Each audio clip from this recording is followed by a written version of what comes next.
I'ma do my two-step and cowboy boogie. Grab a sweet thing and grab her booty.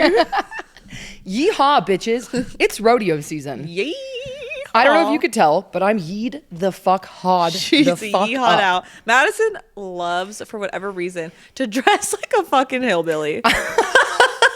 I'm sorry, but I'm a yeehaw. She's a yee to the haw. Granted, my roots are in Dayton dust, okay? Yeah. I'm white trash to Honestly, my core. same, but That's what I'm saying. I don't know, like something rodeo season comes around, Madison buys like a $700 cowboy hat. No, I be boots. getting She'd be at the possessed. boot barn, bro. No, I'm at boot barn going fucking berserk at the boot barn. I'm like, I'm the easiest look mark at the ever. fucking pants she's wearing right now. They have the American flag on them. Like They are that bitch. Been that bitch. That is We're not going to crazy. talk about how expensive they were. I did stay in them multiple times already, and that's none of your fucking business. no one, literally nobody asked. I'm such a yeehaw. My boyfriend was like, babe, you're not like, are you a rodeo girl? I'm like, Wait, yeah. it's rodeo season. No, absolutely. Yeah. For 2 It's like weeks out of the year. A hat, boots, the pants. Like I look the fucking part. Mm-hmm. I don't know what it is. It possesses me. Mm-hmm. It's just a time to be to be something you're not. There was a day where like every single day Madison would be like, want to go to the rodeo? She'd be there by herself. I'm not gonna lie, the rodeo just has like a sense of the girls who get it, get it. It's the Reno rodeo. It's the wildest, richest rodeo in the West. Okay, we should cheers and then we can rant about this. Cheers to podcast 28. And the rodeo. Not actually the rodeo.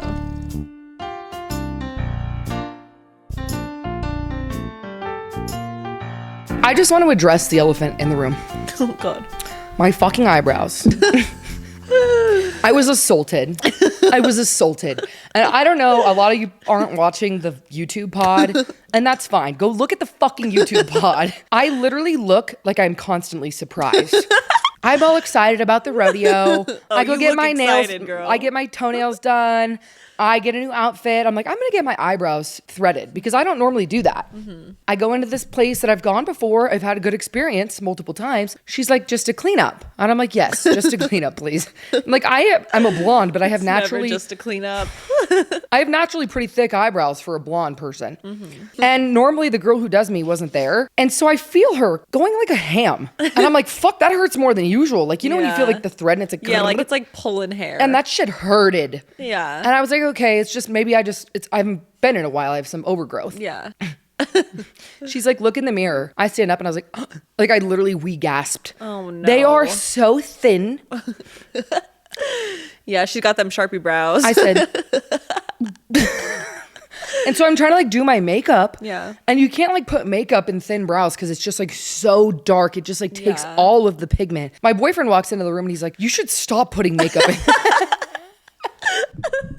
I'm freaking the fuck out. I was like, you're not going to propose tonight, are you? Because I'm like, not. I would hope not for many reasons. He was like, just let me know when they grow out and like get back to me. Because like, it's that bad. So elephant assessed. Look at them. Make fun of me. It happens to the best of us. So okay. like personally, I don't think that they look bad, but I understand they do look very thin and very shapely. I know that the thin brow is in, but like I look surprised as fuck. You do look a bit surprised all the time. That's okay. This reminds me of when I was living in Santa Barbara and, you know, I was looking for someone new to do my eyebrows. This was back, like, I don't get my eyebrows done nowadays. I do them myself. I sometimes wish that I would go, but like I was so traumatized by this experience. Don't. Just don't. That I just do it myself. And they're pretty thick some days. And, you know, they go through phases where like they look good and they don't. But I went to this lady that like someone recommended me when I was living down there. And I was like, oh yeah, she's a wreck. Like it's going to go great. I go in, I sit down, same fucking thing, except like the way that my eyebrows are, like she didn't even follow the natural shape of them. So she like created her own shape and they looked so weird. They were so thin, Madison, Just like more thin. I have to show you a photo. They were more thin than yours. And like my eyebrow hairs grow like weird directions. And so when they were growing back in, it was just like,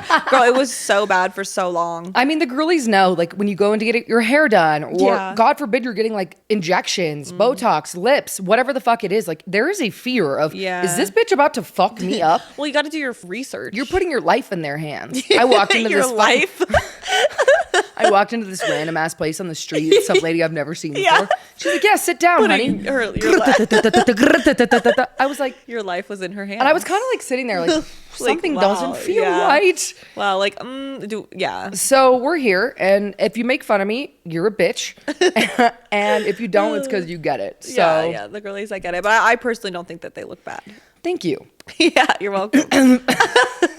So I know this is bad therapy, but let's get into some good therapy for a second. I recently have been going to this gym called F45 in South Reno, family owned, and locally operated. It has been the best experience for me as far as group exercise goes. They have HIIT, they have strength training, they have hybrid, they have cardio, everything that any person would need, any strength level, any fitness level. For me, it has been a game changer. Not only does it provide accountability, but it also provides like the positivity and the strength that you need when you're like not really in the mood to work out. And to rally around people that are also going through the workout, because sometimes group exercise can be not so fun or intimidating. But once you get into it, especially at a place like F45 where it's so welcoming and everyone's so positive and motivating, it really is so nice to work out with people next to you. And everybody wants to go, everybody wants to be there. And I have really enjoyed it as a person who has done every type of exercise known to man. This has been one of my new favorites. I'm going multiple times a week. They are currently offering $10 for 10 classes in 10 days. So you can go try every single class they offer. If you tell them that we sent you, they're going to give you $20 off your first month of membership. Tell Sophie we said hi and go get a kick-ass workout in, get a sick pump. I'll be there. Allie will be there. We're going to have a great time. And to be clear, it has to be the South Reno location of F45. But yeah, if you go in, make sure you mention Bad Therapy Podcast to get your discount, and shout out F45 for hooking everybody up. That's so awesome. And I'm really excited to work out there with you. It's a badass group of people. It's a badass workout. And we look forward to seeing you guys there. Moving along from getting a sick fucking pump, which is my favorite. A rodeo and a sick pump. Oh my God, this is Madison's favorite I'm a little podcast happy, ever. the happiest bean ever. We have got a little Q&A going on tonight. Allie, Yes, want to chat about the Q&A? We get a lot of DMs from a lot of our viewers and listeners asking us questions because we talk a lot about relationships and lifestyle things and just things in general. And a lot of you guys ask us questions. And sometimes it's a good question or something that we feel like we could address on the actual podcast. So we sent on a forum on our Instagram where you could ask us what questions. We've done a couple Q&As before, and we're doing another one tonight. And we got some good questions tonight. So let's get into this. I'm going to start with the first question. This seems to be a reoccurring and very popular question. And it is Allie single? I swear to fucking God, if I get this question. I mean, I'm not kidding. I have guys texting me, would Allie marry me? Do you think you could bring Allie as an offering? Like, oh yeah, Madison loves to use me as an offering. She's been doing this for years. Like back in the day before Madison had a boyfriend, she would be going to meet up with a man, and his friends would be wanting to know if I was going to be there and if I was interested in them. Absolutely, and Madison would go ahead and say, "Yeah, she is." Oh, absolutely, she loves him. He's hot. Interested, and then not tell me, have the audacity to not tell me that she basically told this man that I was into him and that he had a chance with me, or he's whatever. like all over her. She's like, I think this guy likes me, and I'm like, yeah, that's weird. I would like come up to Madison and be like, dude, this guy will not leave me the fuck alone. I sound like a bitch for this, but really I was just trying to expose her to all the different stages of life. No, she was doing it selfishly, but it is funny. Like I always thought it was funny. I was never offended, but like at the end of the night when she finally told me, when she had a couple drinks in her, and she's like, Allie, you're my offering. Offering. So I've had multiple men ask me, is Allie single? Can you hook me up with Allie? And also the Q&A, is Allie single? So please take the wheel, Jesus, take the wheel. Okay, well, first of all, where are all these men? Because a bitch's phone is dry as hell. Do you want me to put them in your DMs? Because I can. No. I feel like if there was anyone good, you would have told me. No, but I am single probably for the rest of my life at the rate that this life is going for me. Allie's looking for the right partner. She's done fucking around with losers. Let me speak on her behalf, okay? She's done with guys who don't treat her properly. She's got standards. She is that yeehaw bitch. I am that yeehaw bitch. I think for me, the main thing I look for in a relationship is someone that can communicate and someone that's like thoughtful and considerate. And I'm not trying to shit talk all the men out there, but I feel like, why is that so hard to find? Like, So it is genuinely, because I feel like not only does it have to do with like them actually liking me, because yes, obviously if a man likes you, he's going to consider you and care about you. But I also feel like there's part of it that's just a part of who they are. Like you have to be a specific person to be very communicative. Like I could never date Madison, for example, but she's a very thoughtful, caring person. Bitch. But I could never date her because I feel like she doesn't communicate in the way that I would need, if that makes sense. I'm not very emotional. Yeah. But also, to contradict you, whore, We fight better than any friend I've ever seen fight. Well, you communicate well in that sense. I think you're just more of an avoidant. If that, like, you are. Yeah, absolutely. You aren't. It's not like I'm like would say I'm clingy. Like if I'm with the right person, I don't feel the need to be clingy. But I think I like that closeness, like in relationships, whether it's mental, physical, spiritual. Like I like to be close to someone. I like to talk to them throughout the day. I like to know like every piece of their mind and their heart and their soul. And I feel like a lot of the men that I meet want their space. Yeah. Like that sounds like I'm like, give me my space. No, that sounds like I'm trying to like invade their space. Like that's not the thing. But like I think for me, if I wanted to be in a relationship, I would want to be a part of that space. Like I don't want you to want space from me. Obviously, space in certain scenarios is like healthy and that's fine. And you don't need to talk to me all the fucking time if you can communicate that to me. You know what I mean? So give me your top 3. So you say you had to rank 3 things that you absolutely had to have in a relationship. What would it be? 3 things. Communication skills. Okay, communication. Like a good communicator. And this can include looks, money, like whatever the fuck you want. See, I'm not like the biggest on looks. Like I feel like for me, it truly is like who you are inside, which sounds so fucking stupid. Communication. I don't know. Like I have a couple big 3. Communication, intelligence, and kindness. Well, isn't she just the sweetest? No, but I swear. pie? Like, okay, the next 3 would be funny, witty, you know, I feel like that kind of ties in with intelligence. Like if you're intelligent and funny. Okay, but be like, Allie, you can't have it all. no, I want it all. I want it all. So funny, ambitious, and like thoughtful. I don't know. Is that one? Yeah, Thoughtful? absolutely. Yeah. Someone who's like puts you 1st, consideration, Yeah, considerate. like think of me when they're doing something like. Yeah, well, you're a very emotional person. So for you, someone who is emotionally intelligent and brings that emotional aspect, intelligence is like the top. I feel like emotional intelligence kind of ties in with like the communication, the thoughtfulness. A few of those things could be tied into that. Like someone that's aware of their own emotions, how to deal with them, how to communicate them, and then also how to read other people's emotions. Someone that's very like in tune with shit. Yeah, not someone who's like socially awkward or like makes or like people other uncomfortable. Yeah, or like self-absorbed or like I don't know, like too in their own head or obsessed with things that don't matter. You know what I mean? Like I feel like I'm a very deep person and I need someone that gets me on that level and that is that way. And I'm not saying there can't be like a variation of that, but it is. I feel like it genuinely is hard to meet people that you can have deep conversations with, like whether it be friendships, relationship, boys, girls. I feel like that's just something that's hard to come by, which is so funny. It's like, how did you and me make it so far? I don't know, because you were always so closed off, but like there was more to you. I also wasn't trying to date you. Like that's what I'm saying. I don't think we would be this far if we were trying to date in a relationship. Yeah, but I think we do well together. Yeah. Like it all depends on how much you're willing to compromise for another person. Yeah, right? exactly. Like, you can be who you are and see what somebody else needs and be that for them. Which I think falls under being like considerate and thoughtful and kind, you know, and intelligent. Like I think like those things kind of set the groundwork for what I'm looking for, because if you have all of those things, then you're smart enough, caring enough, thoughtful enough to figure it out. You know, like you don't have to be my perfect man, but if you have these certain qualities, you can make it work. You can make it work. Yeah.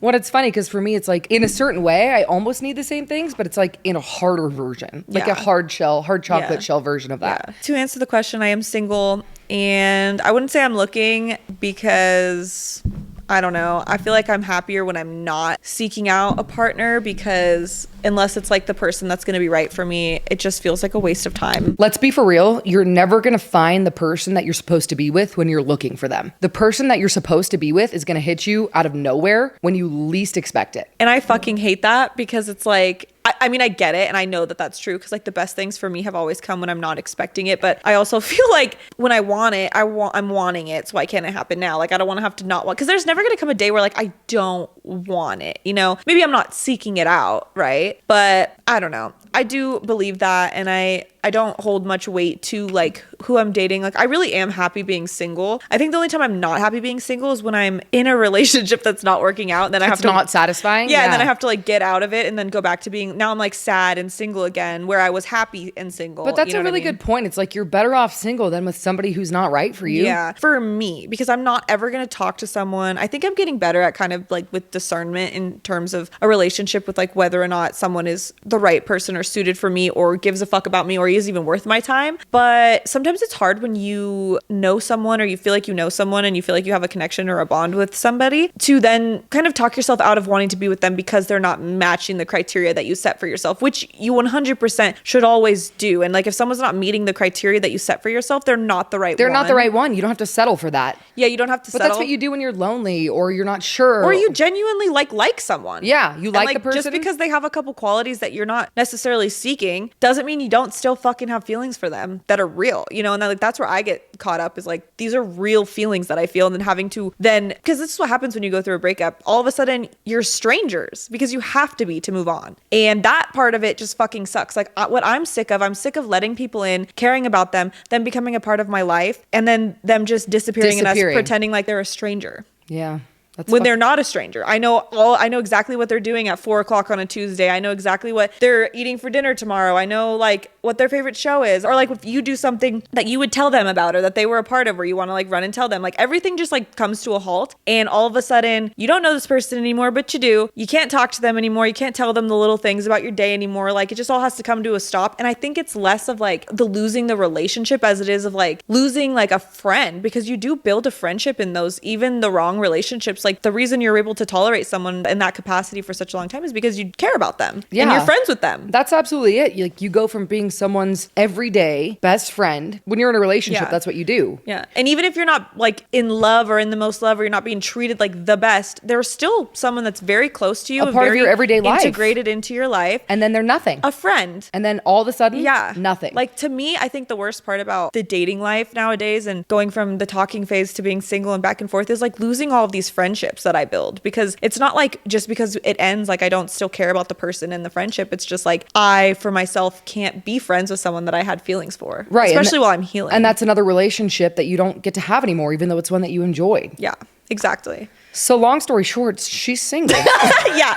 So that was a long-winded way to say I'm single. And if there's any ready to mingle, any emotionally intelligent men out there that have their shit together and can crack a couple jokes, like, hit me up. Okay, so next question. This is from one of our viewers. No shit. Thank you for that intro. Okay. Next question is, how do you have patience? I'm going to let Madison take the reins on this one, because I struggle so fucking much with patience. I'm the least patient person ever. She's not wrong. She's very reactive. Yeah. But like, she doesn't hold on to that reactivity, which I commend you for, because some people are like reactive till they die. Patience is, this sounds so corny, but patience is a fucking virtue.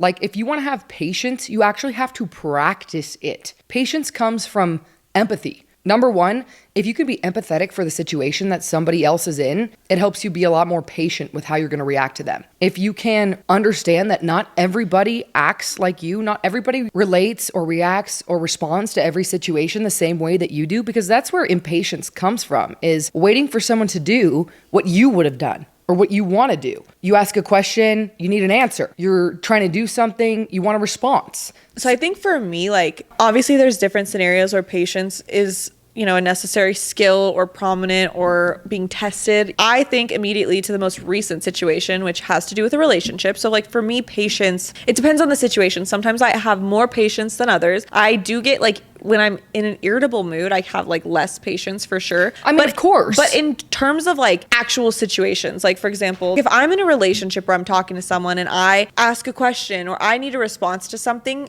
I need it like immediately, because I'm freaking the fuck out. You know, like mine comes from a place of like, I need this answer to soothe myself. Because you have anxiety. But like, that's what I'm saying. Like, I can't self-soothe. Yeah. I cannot for the life of me. I'm working on it, you know, like sitting with the discomfort of the unknown or of this or of that. But for me, it's like, I get so impatient with wanting to wait or waiting. And I think immediately my brain jumps to like the worst case scenario, because if someone doesn't like answer my question right away, or if I'm waiting on a response, your brain goes to the worst place. Yeah, I think, oh, you hate me. which is crazy, but that's like immediately where my brain goes. And in order for me to like come off that ledge, I need the response. And so there have been times in my life, and I've gotten a lot better at this, where I will start freaking the fuck out, like blowing this person up, which doesn't help. No, because their immediate response to you blowing them up is like their reactive response too. Yeah. To like back away even more and be like, this crazy bitch, which I totally get it. But I think somewhere in my delusional brain, I'm like, maybe if they understand how much I really need this response right now, they'll feel for me, like have empathy for me and be like, okay. But it comes across just 100% the wrong way. Well, and that all goes back to the let them theory. Yeah. Like you can't control the way someone's going to respond to you, whether it's in a second or in 10 minutes or in 20 minutes. I totally, like, I'm not going to act like I'm the princess of patience over here. Like, I'm a very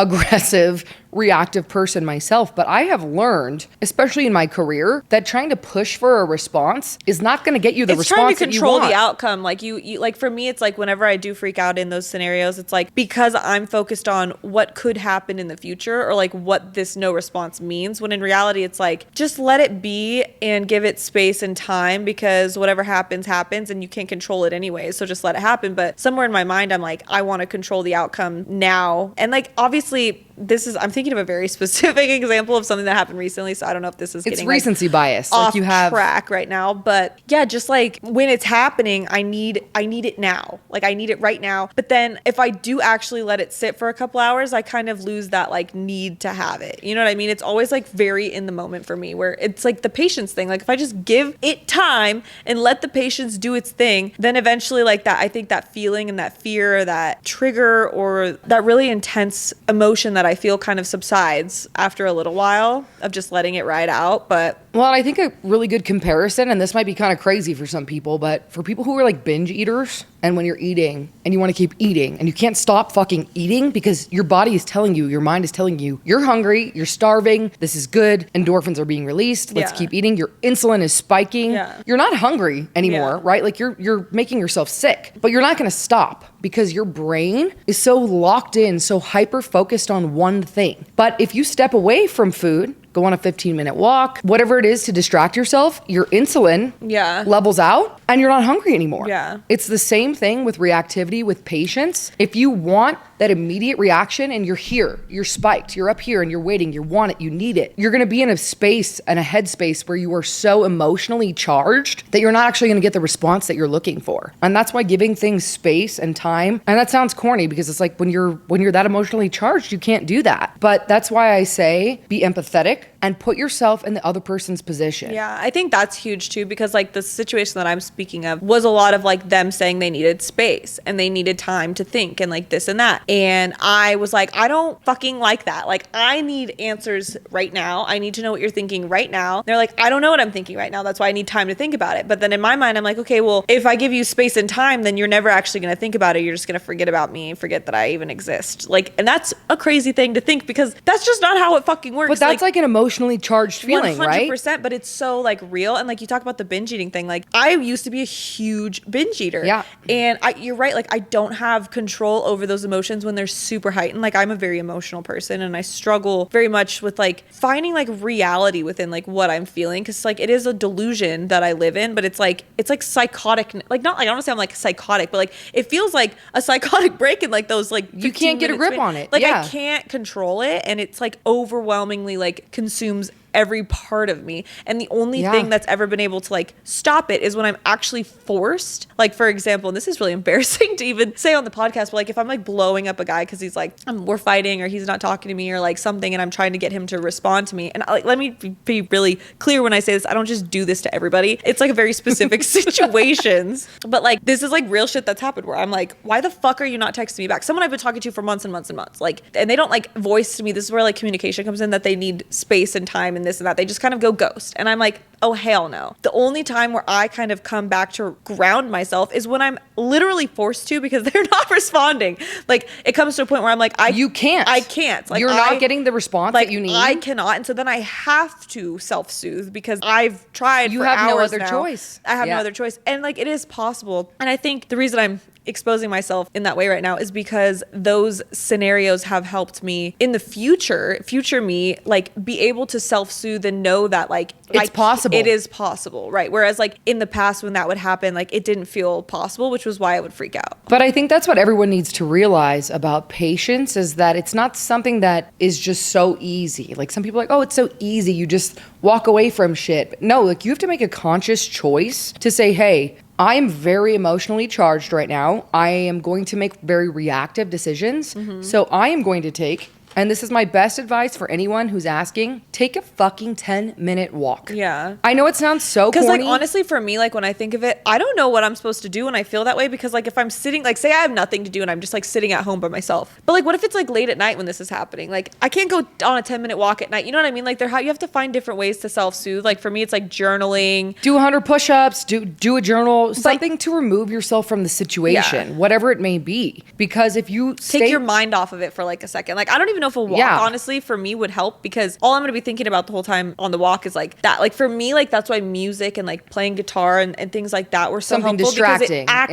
Because I actually have to focus on the chords and the words and the this and the that. And like it actually takes my mind off of the subject. Whereas like for someone like me, I can't even go to, like people will say go to the gym to distract yourself with going through heartbreak or this or that. That does not help me. It maybe releases some dopamine and you feel better like after you leave, or like for like a little bit. The only thing on my mind the whole time I'm at the gym, the whole drive there, the whole workout, the whole drive home, the whole shower afterwards, the whole everything, is like that is all consuming. That's all I think about. Like I have zero control over my thoughts, and I cannot compartmentalize or like shove things to the side. But you have to realize people are not going to give you the answers you need just because you need them. Yeah. People are not going to... Which is so rude.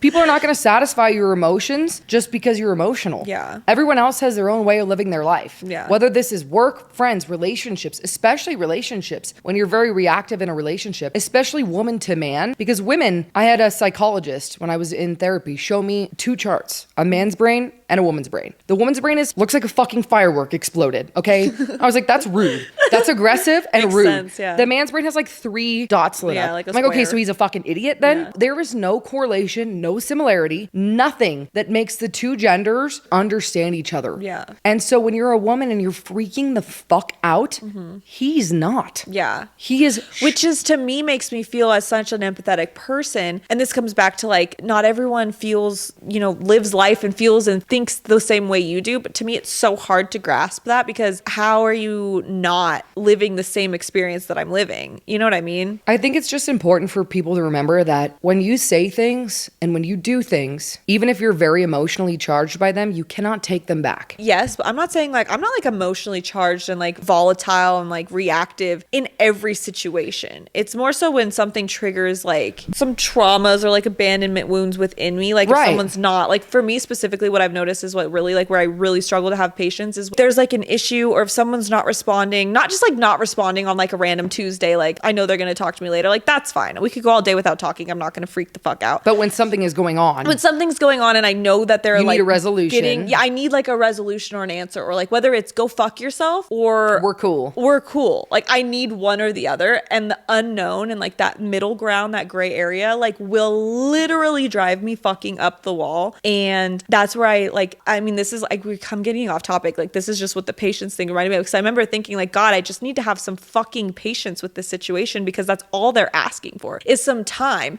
But like, I don't want time, because I need to know what the fuck is going on. You know what I mean? Like I need to know what's going on in your head, whether it's fuck you, fuck this, or we're cool type of shit. Well, and that's where it comes down to taking accountability for your own feelings and compartmentalizing, which obviously... I can't do it. Like if there's a trick, if anyone has a fucking trick for that, like... For compartmentalizing? Like I can't do it. I would just say for compartmentalization, obviously it's a lot easier said than done. See, but like you're talking to a bitch who can multitask like 100 things at once. Like I can literally do 8 things at one time successfully. So I think that that's where like my brain, the way that my brain works, like I can successfully be fully editing a video, thinking about something and thinking about something else and thinking about something else all at once. I could be watching a TV show, reading a book, listening to a podcast, and still thinking about my breakup, all in the same just still thinking about setting. And I think for me, the thing that did it was being in such a toxic relationship that I never had space to not compartmentalize. If I did not compartmentalize, I would have made it through. He never gave me time or space to heal or to feel or to do anything. Like he would push me away, block me, shut me out to a point where like I had to sit with it. And I'm not saying that it's a good thing to compartmentalize and not feel your feelings, but I am saying that if you want to... No, it's a skill for sure. I think there's a difference between suppressing your emotions and compartmentalizing when it's time to compartmentalize. Like, I just don't think I'm built like that. And like, that's what I'm trying to like explain. Maybe there's certain outlets that I could do to better work through that when I'm having those struggles. But like, I'm telling you right now, I'm never going to be the girl that can go to the gym to forget about feel something. Better. Yeah. But I feel like you've also learned you cannot make someone give you the answers that you need. You cannot force someone to make you feel better in those times, because a lot of the time they're going to shut you out. They're going to ignore you. And what you have to do in those situations is just, you have to learn to self-soothe, because you don't have any other option. There's that side of being patient, which that's probably super niche. I don't know if other people like relate to that. But then there's like the other part of patience, which kind of ties into the next question that we had, which was like, how do you deal with confrontation within your friendships? And I think one thing that Madison and I actually can really commend ourselves for within our friendship is the way that we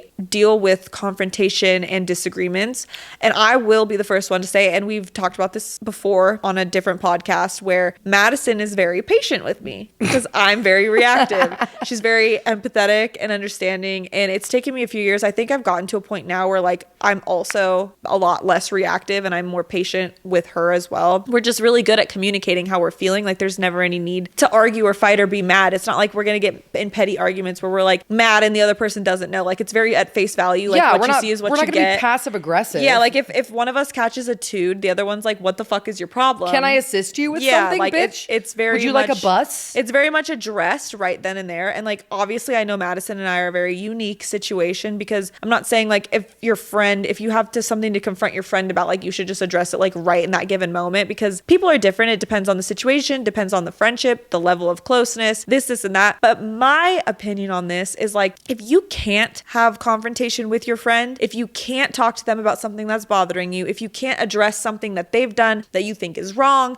if you can't have an honest, open conversation with them, then they're not your friend. They're not your friend. Maybe they're not someone that you should be friends with. And that also, there's two sides to this. Like, how are you approaching it? Like, are you being aggressive? Right. Are you being crazy? Are you coming on super strong? Right. Because everyone has different levels of confrontation and what they can handle with confrontation. Right. And I think that's why Allie and I have been able to be such good friends for so long, is that we have similar levels of what we can accept for confrontation, but we also have similar levels of resolution. Yeah. Like, we're not going to let something sit between us. There's no chance ever that if you are really genuinely friends with someone, you trust someone, you love someone, you care about someone, you're going to let drama sit in between you and fuck up your friendship. Yeah, like you're not going to talk about it. You're just going to let it sit there and fester. I've definitely had friendships who I'm not friends with anymore for obvious reasons. Like, you have something that you don't like, they have something that they don't like about you. It's never discussed because maybe there is no coming to a resolution to it. And like, maybe you both know that. And it eventually, the friendship will end. And I feel like it depends on how old you are, right? Like, we're both at an age where I feel like it's, 25, 26. I'm almost 26. She's almost 27. Your late 20s are kind of where you start to dial down who are your real friends, and like, who's your circle? Who do you know? Like, you're not going to just keep around just anybody. I feel like in your early 20s and like your late teen years, you keep friends in your life just because they're like around and everyone's friends with them. But you get to have a choice when you get a little bit older about who you want to have friends with. And I feel like you do that because you're sick and tired of the bullshit. But you don't want to deal with people who aren't like, don't respect you. I feel like something Allie and I have done a really good job of through our 15 years of friendship is calling each other out respectfully. Yes. Right? Like, you don't be a cunt to your friend. You don't talk shit about your friend. Because like, straight up, if Madison were like a cunt to me, like actually a cunt, like sometimes she's a little bit of a twat,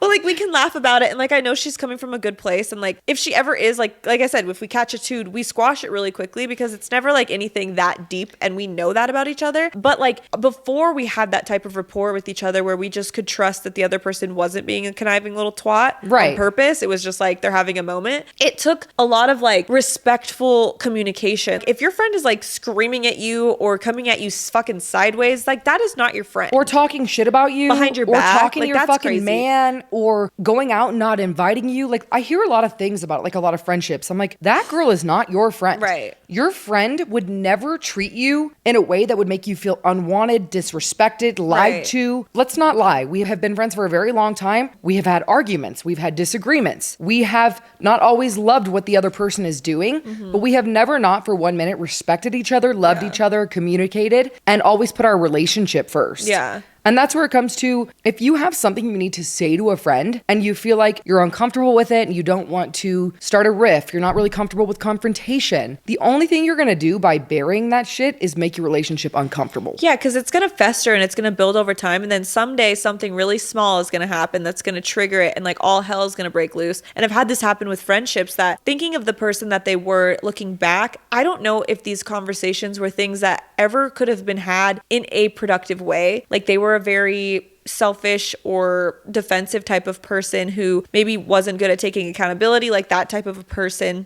And I think maybe that's why things were never brought up. But at the same time, who knows? We never actually tried to talk about these things because I think we weren't friends on that level. Like we weren't meant to be in each other's lives. But along the years of being friends with this person, I remember something really small just setting us off one day, and we have not spoken since. And like, it doesn't need to end like that. And I feel like looking back, there could have been a lot of conversations that probably should have been had about certain things. And like, maybe we were too young, which is why I think age has a lot to do with it. Like we were too young to fully, take accountability for our own actions, at the same time respectfully state how we were feeling about the other person's actions. There's a million ways that you can go about confronting a friend.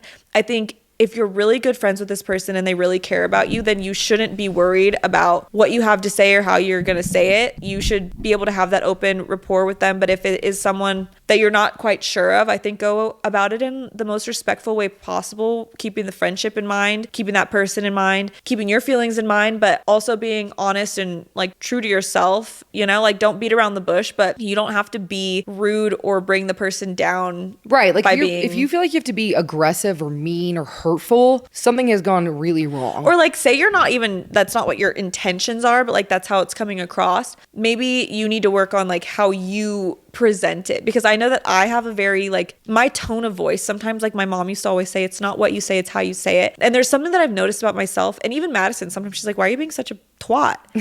And I'm like genuinely from the bottom of my heart not trying to be a twat. I think it's just the tone of my voice sometimes sounds a little bit bitchy. Like it was built into my bones. Like I'm not trying to be a bitch. I think I just sound bitchy sometimes. And so I have to really work on how I say things and like my tone of voice and like my inflection and like, things like that, which seems silly because like I'm not trying to be rude, but it comes across that way because I'm not just a naturally like happy-go-lucky girl all the time. Like sometimes I'm very much monotone and just like myself. Yeah, absolutely. And I feel like a lot of people who've been friends for a really long time, you get very comfortable with people and you don't realize when maybe you have crossed a line or confrontation is there. And that's what it really comes down to, is communication and empathy. Yeah. You have to communicate with the people you love. You have to be empathetic with how they feel. Yeah. Because there's been many times when you and I have gotten in little irrelevant bickering arguments where like, of course you get upset. You're a human being. You have emotions. I'm not telling you to not like have a reaction. I'm just saying to be very empathetic with your reaction and to choose a level of confrontation that you're willing to have with that person. Because not everything needs to be a blow up fight. Yeah. And it just needs to be a conversation. Yeah. And I feel like too, one more thing about Madison and I's relationship, for what, like if it helps anyone to hear how we've done it, when we do get in, like say we're like drunk at a bar and like we get in like a stupid little fight about something, like within 10 minutes we're apologizing to each other because we genuinely don't like not being friends and close and happy-go-lucky with each other, because that's our friendship. And like nothing stupid and small and petty, or even if she was a bitch, like nothing is gonna come between that. There's nothing that's worth us not being okay over. And like us fighting for the rest of the night over and having to discuss it the next day. It's like, let's just get over it now so we can just continue to have fun. So like if there is something that has happened in a friendship that is worth being mad over or worth maybe questioning, I'm not going to say don't be friends with that person, but I'm just going to say, like, again, same thing we say about relationships, like don't settle for who you choose to be friends with just because they're already in your life. Yeah, like I know it's really hard to cut out friends. I feel like sometimes friendship breakups can be even more difficult than like actual romantic breakups, and it's not talked about enough. And like I will say I'm really, really fucking lucky, because if everyone else in my life decided to hate me tomorrow, like I know Madison never would, and like that's like all I need sometimes is what I feel like, because it's all I had for like a couple years. So like I've gotten comfortable with that. I'm like, I'm not the type of person that needs a lot of people around, and I'm blessed to have lots of friends and lots of people that are like really genuinely good people. But I feel like because my best friend is someone that's such a good person, like she attracts people that are good people as well. And like same with myself, I feel like we just know what we want and what we look for in people, and we're not just going to hang out with people just to fill a void. And like, I know it's lonely sometimes if you don't have lots of friends, or like if you don't have that best friend. Like I went through that before I met Madison, or before me and Madison even knew we were like best friends. Like I went through that for sure, feeling like looking at all these groups of girls who had like big girl groups of friends, and like they were always with each 10, other. 15 girls. And I'm like, God, yeah. what is wrong with me? Like, why don't I have friends? Why don't I have Why that? don't I have friends? When I did have friends, but no one that like seemed that close. I'll say to you right now, social media is not everything that it appears. Like 9 times out of 10, those big group of girls that They don't hang like out, each other. They don't like each other. They talk shit about each other. It's all drama. You run into them at a bar and they're immediately talking shit about their friend that they were with last weekend. Like my point to this is take your time. Be alone if you have to. Like I know it's sad and it's scary, but like you working on yourself and you focusing on yourself is going to bring you the people that are meant to be in your life, whether it's a romantic relationship or a friendship. And I feel like friendships are more important than romantic relationships, because those are the people that you trust with for the rest of your life. Like they're the ones that are there throughout all the failed relationships that you have. The Friendships are ones. everything. Yeah. I mean, if you're worried, genuinely worried that your best friend is doing something shady, or like gonna fuck your man, Or doesn't like you, talk shit about you. you, like I would never, the thing about my relationships with the people who are very close to me, obviously, especially Allie, I would never worry about her doing something terrible to me, which is why we've never fought aggressively. If you feel like your friend is comparing themselves to you or competing with you in any way, they're probably not a friend that you should be having confrontation with in the first place, because your best friends, your truest friends, the people that love you, they're not going to compete with you. They're going to love you, they're going to respect you, and they're going to support you. And to whoever asked this question, obviously I don't know the specifics of the situation, but I feel like you should never have to question whether or not you can confront your friend about something that is bothering you. Like obviously circumstances are different, but like if it's something about what they're doing or something about how you feel, you know, confrontation is a strong word to use. I feel like you should be able to talk to your friend about anything, whether it is something that they want to hear or not. And I think that's how I'm perceiving the word confrontation. Like you're talking to them about something that maybe they don't want to hear, maybe that they'll be something that's not going to make them happy, right? They might have a negative reaction to. Right. But you shouldn't be afraid to have a conversation where your friend has a negative reaction. You shouldn't have to ask, like, do I confront my friend? Like, you should just be able to trust that you can tell them whatever you're thinking and whatever you're feeling. Like with Madison and I, if she's doing some fuck shit, I'm going to tell you you're doing some fuck shit, and like vice versa, you know? Be honest. Be empathetic, be kind, and just state your feelings in the truest way that you can. Don't beat around the bush. If your friend loves you and cares about you, they're going to perceive that in a way that it's you coming from a place of care and comfort, not a place of attacking. And like I said earlier, and this is the biggest cliche, but it's not what you say, it's how you say it. So say it kindly, say it empathetically, be patient, be honest, be bad therapy. And cheers. We will see you guys next week.